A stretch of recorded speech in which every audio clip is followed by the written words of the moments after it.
90 দশকের সেই ঘোড়ার গাড়ি আজ দীর্ঘদিন পর দেখলাম। আমাদের জমির ধানগুলো কাটা হচ্ছে। এই ধানগুলো কাটা শেষে একত্রিত করে সবাই মিলে কমপ্লিট করলাম। পরে শেষে সিদ্ধান্ত নিলাম এইগুলো সবগুলো আমরা ঘোড়া গাড়িতে করে নিব। যদিও ঘোড়া গাড়িতে নেওয়া একটু ব্যয়বহুল, তবু আমরা সিদ্ধান্ত নিলাম ঘোড়া গাড়িতে করে নিব, কারণ একসাথে অনেকগুলো ধান একত্রিতভাবে নেওয়া যায়। তবে এই দৃশ্যটি 90 দশকেই বেশি দেখা যেত, এখন প্রায় বিলুপ্তির পথে। আচ্ছা, দিনে কতগুলো করে দিতে পারেন, গাড়ি দিতে পারেন, মারতে পারেন? কামাই হ্যাঁ, ওটা কোনো তো লাভ নেই বাবা। ওরা খেবার হাতে বিক্রি করে, হ্যাঁ, এবং পথের হাতে বিক্রি করে। মানে ওই জায়গায় তো ম্যাক্সিমাম বাড়িগুলো তো আমাদের ওই পাশেই। দিনের মধ্যে 8-10টা গাড়ি মারা যায় না? না, 5টা করে দেওয়া যায়। 4টা-5টা করে দেওয়া যায়। 4-5টা করে খাদ্য দেওয়া যায়।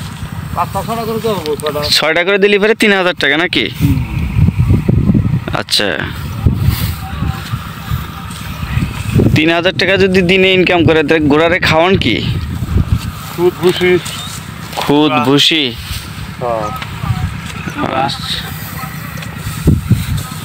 সকালে হাফ কেজি খুদ, হাফ কেজি ভুসি। আচ্ছা, ধরেন 4 কেজি কুড়া। আবার তো বিকালে তো বেরোতে দিয়ে যাবো। দুপুরের মধ্যে আর কিছু খাওয়ানো হবে না? না, ওই যে খাইতেছে মজা খাবো তাই। গাড়ে বোঝা রেখে আর কি খাইবে? এইভাবে যাবো সারাদিন, এইভাবে। আর গাড়ি ছাড় দেবো না, বাচ্চা ঘুরে আসে আবার খেলাম রাখছে। আচ্ছা,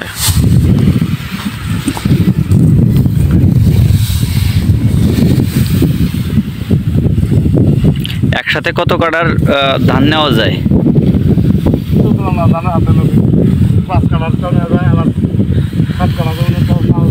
5 থেকে 7 কাটা।